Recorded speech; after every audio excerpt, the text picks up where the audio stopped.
तो आज संत आसाराम जी बापू आश्रम केसरापल्ली के अंदर खड़े हैं। बात करेंगे प्रफुल्ल भाई से। प्रफुल्ल भाई, ऐसे कितने सालों से आप समर्पित हो? यहाँ 22 साल हो गए। खुद मेरे बापू लेके आया है यहाँ। मैं कहाँ था, मेरे यहाँ लेके गया था सूरत से यहाँ पे आया, यहाँ से रुके तो हुए। मतलब क्या यहाँ देखा आपने? 22 सालों से रहते हो, ये आरोप लग रहे हैं, क्या देखा बापू के आश्रम? तो जो देखा सब अच्छा ही दिख रहा, कोई तो गलत नहीं।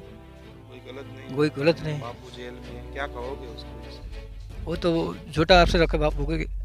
झूठा आरोप लगा। है। तो काका रसोड़े की सेवा करते हैं, पिंकू भाई है मतलब संध्या की सेवा करते हैं। पिंकू भाई, कितने सालों से आप मतलब समर्पित हैं? प्रभु जी, मैं 5 सालों से समर्पित हूँ। 5 साल। जी। बापू 9 सालों से जेल में है, उसके बाद समर्पित हुए आप। हाँ जी। तो क्या देखा था मतलब बापू? देखिए, जब दीक्षा हमने नहीं लिए तब तो जीवन बहुत मतलब कुसंग में था, जीवन बहुत हल्का और नीचा था। लेकिन जैसे हम बापूजी के सत्संग सुने, बापूजी से दीक्षा लिए, तो अपना जीवन में पूरा परिवर्तन हो गया। तो तब हम जुड़े आश्रम से, आश्रम में समर्पित हुए। लेकिन लोगों का ऐसा कहना है कि गलत होता है आश्रम में, क्या कहोगे उन लोगों को? देखिए, अब जो बाहर रहते हैं, जो सच्चाई जानते नहीं है, वो टीवी के चक्कर में आ जाते हैं। तो न्यूज़ में तो ऐसे ही संतों के बारे में बदनाम किया जाता है। सच्चाई क्या है, वास्तविकता क्या है बापू? वास्तव में तो सच्चाई यही है कि जो संत होते हैं, वो जैसे देश का धरोहर कहा जाता है, वो वास्तव में संपत्ति है हमारी। लेकिन क्या है, जो क्रिश्चियन है, जो धर्मांतरण वाले लोग हैं, वो क्या चाहते हैं कि हिंदू धर्म का विनाश कैसे हो। तो बापूजी वही कार्य रोकते हैं कि धर्मांतरण जो लोग हो रहे हैं, उनको सनातन धर्म की तरफ लेके आना, उनको वास्तविक ज्ञान से परिचित करना। तो वो लोगों को ये सबसे सहन नहीं होता, इसीलिए वो संतों को बदनाम करते हैं। मेरा नाम मुन्ना भाई है। हम स्टॉल की सेवा देख रहे हैं। आज से 8 साल इस केसरापल्ली आश्रम में हम रह रहे थे। तो हम तो पहले आए थे अनुष्ठान करने के लिए इधर। तो हमारा एक साथी लाए के आया थे इधर। तो इधर से देखा सब भाई का जो कितना प्रेम भाव से सेवा कर रहे हैं और अपने आपस में इतना प्रेम भाव है। तो हम देखा तो इधर रहने से बहुत अच्छा है, इधर संस्कार भी मिल रहा है। बापूजी जो इनको ज्ञान दिए हैं, इनको जो आनंद सच्चा मार्ग दिखाया है, तो हम सोचने लगा कि हमारा मन में ऐसा आया कि हम कब इधर से रहेंगे तो हमको कितना अच्छा लगेगा। तो इसलिए हम जब आया इधर सेवा करने लगा तो मुझे भी ऐसा ही मन में आया कि वो बापूजी सही से ज्ञान दे, जहाँ कि इधर का लोग को इतना आनंद आ रहे हो, अपने आपस में प्रेम भाव है। तो इसलिए हम इधर रहने लगे। लेकिन लोग बोलते हैं गलत होता आश्रम में, तो कितनी सच्चाई है उसमें? लोग तो क्या क्या बोले हैं, क्योंकि वो तो टीवी देखते हैं। तो लेकिन बापूजी ने जो ज्ञान दिया है वो बापूजी बिल्कुल निर्दोष है। क्योंकि वो मीडिया वाला ने पैसा लेकर क्या क्या दिखाते हैं, लेकिन हम तो जानते हैं कि बापूजी का जो ज्ञान मिला है, जो सत्संग सुने, से ही ज्ञान ही मिलता है। क्योंकि हम जानते हैं बापूजी निर्दोष है और वो सब झूठे आरोप लगा है बापूजी के ऊपर। मेरा नाम कपितन भाई है। मैं 1998 में दीक्षा ली। मैं उससे पहले बापूजी के साथ टूर में सेवा कर रहा था।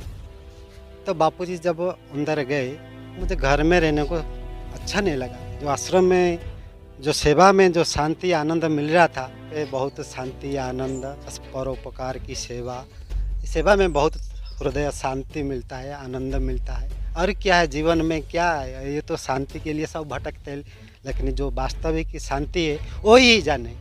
लेकिन बापू तो जेल के अंदर है। ऐसा तो नहीं लगता है, हमको तो ऐसा नहीं लगता है बापूजी जेल में है, बापू सब में है, ऐसा ही हमारे अनुभव सब है। क्या 2 साल की सेवा?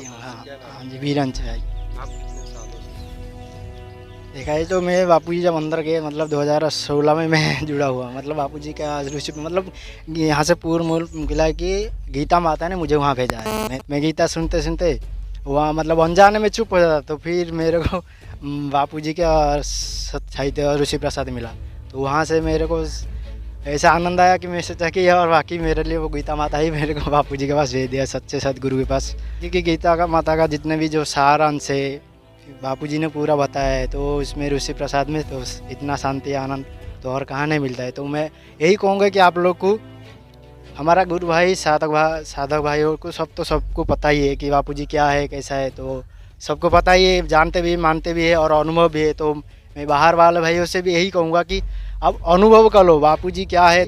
अब ऋषि प्रसाद और बाकी जो भी बापूजी का सत्संग कार्यक्रम जो भी चल रहा है वो सब देखो, तो फिर आपको पता चल जाएगा, अनुभव हो जाएगा कि सच्चा क्या है। तो आपको अगर सच्चा जानना है कि बापूजी कैसा है क्या है, और चैनल वाले तो कैसे क्या क्या भेजते रहते हैं कि बापूजी ऐसा है, बापूजी का आश्रम में कुप्रचार मतलब जैसे कि तांत्रिक है, इनका मन में जो आया वो बोल देते हैं। लेकिन मैं यही कहूँगा कि मैं बापूजी से मतलब दीक्षित नहीं लिया हूँ, दीक्षा भी नहीं लिया हूँ, लेकिन दीक्षा भी नहीं। उसके बावजूद हाँ सबसे आश्चर्य की बात है मतलब। तो यही वो कहूँगा कि आपको अगर अनुभव करना है बापूजी सच्चा है कि झूठे है, तो आपको अनुभव करना है तो आप स्वयं अनुभव कर लो कि आ जाओ कि बापूजी के आश्रम में क्या हो रहा है सच। और मैंने भी देखा था कि न्यूज़ चैनल वाले ऐसा बोल रहे, तो मैं खुद आया आश्रम में देखा, मतलब गीता माता नहीं भेजा कि बापूजी की सच्चा सबसे बड़ी मतलब आश्चर्य की बात होगी मतलब कि संत आसाराम जी बापू पिछले 9 सालों से जोधपुर की जेल के अंदर है। भाई ने दीक्षा भी नहीं ली और संत आसाराम जी बापू आश्रम में वो समर्पित हुए। तो ये सबसे बड़ी आश्चर्य की बात, उन्होंने वही बताया कि क्या होता है आश्रम में, वास्तविकता क्या है, वो देखने आए और यहाँ समर्पित हो गए। तो उनका यही कहना है कि मतलब जो भी आरोप लग रहे हैं बापू पर, जो भी बोल रहे हैं कि आश्रमों में गलत गतिविधियाँ होती है, गलत होता है, तो उन लोगों को एक बार आश्रम में आकर देखना चाहिए कि सच्चाई क्या है, वास्तविकता क्या है। तो मतलब ये तो सबसे बड़ी आश्चर्य की बात, मतलब दीक्षा भी नहीं ली बापू से। दर्शन किए थे क्या बापू के? हाँ, करीब 2017 में गया था जोधपुर में। हाँ, लेकिन तो वहाँ पे भी सब जोधपुर में मतलब हाँ। कभी सत्संग कार्यक्रम अटेंड नहीं किया, वो भी गाड़ी में दर्शन किए हाँ। होंगे आपने। हाँ, गाड़ी में से जाते समय बापूजी को देखा। आप भी बापू जेल जाने के बाद समर्पित हुए, तो क्या ऐसा तो मिलता है कि आप लोग मतलब जीवन समर्पित कर देते हैं? युवा आज भी मतलब संत आसाराम जी बापू के लिए आप लोग जीवन आपका पूरा समर्पित करते हैं, क्या मिलता है वास्तव में? देखिए, जीवन में मतलब वास्तव में सबको ज़रूरत है वास्तविक सुख, वास्तविक ज्ञान। तो बापूजी के पास तो मतलब सनातन ज्ञान मिलता है, और जो सुख मिलता है उसके आगे मतलब संसार की कोई कीमत भी नहीं। इसीलिए चाहे जवान हो चाहे वृद्ध हो, जो भी बापूजी से एक बार मतलब दर्शन किए हैं या सत्संग सुने हैं, तो फिर वो कभी बुरा नहीं सोच सकते बापूजी के बारे में। क्या कहना चाहोगे, मतलब जो लोग गलत बोलते हैं उनको आना चाहिए, यहाँ देखना चाहिए क्या होता है वास्तव में, बिल्कुल बिल्कुल फिर बोलना चाहिए। जी जी जी, सच्चाई देखिए, जब तक मनुष्य अपनी आंखों से सच्चाई नहीं देखे तब तक किसी पे विश्वास नहीं करना चाहिए।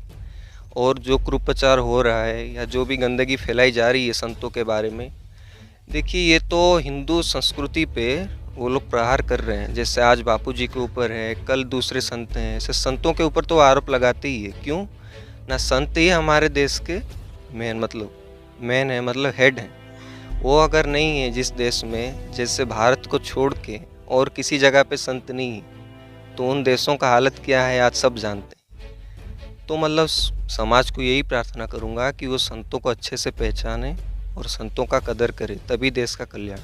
आप क्या मांग करना चाहोगे सरकार से, क्या कहना चाहोगे? मैं तो वही मांग करता हूँ कि सरकार से, क्योंकि वो जल्दी से जल्दी हमारा निर्दोष बापूजी को रिहा करे। क्योंकि बापूजी ने जो समाज में दिया है वो सही राह दिखाया कि जो सत्य सनातन धर्म है, इसी धर्म से विधर्मियों ने इनको धर्म से विवाद कर रहे हैं। मैं वही कहूँगा कि वो सरकार से कि वो जो धर्मांतरण कर रहे हैं जो जगह जगह पर, इधर सरकार जाके इसी धर्मांतरण को रोके। और मैं सरकार से यही उम्मीद करता हूँ कि ये जो संत समाज को जो बदनाम किया जाता है, तो इस संत समाज के ऊपर जो कुठारघात हो रहा है, इसको जल्दी से जल्दी बंद करे, मेरा यही कहना है। तो इन लोगों का यही कहना है कि आश्रम में कोई गलत गतिविधियां नहीं होती। अगर आपको लगता है कि गलत होता है तो आप एक बार आकर देखो। बोले मीडिया की बात में या किसी के कहने पर, सुनने पर आप मत बोलो कि आश्रमों के अंदर गलत होता। अगर आपको वास्तविकता देखनी है तो आप एक बार संत आसाराम जी बापू आश्रम में अवश्य आओ। और इन सबका एक ही मांग है सरकार से कि जल्द से जल्द संत आसाराम जी बापू को रिहा किया जाए। कैमरामैन अंजनी के साथ नीलेश ठक्कर, उड़ीसा केसरापल्ली आश्रम से।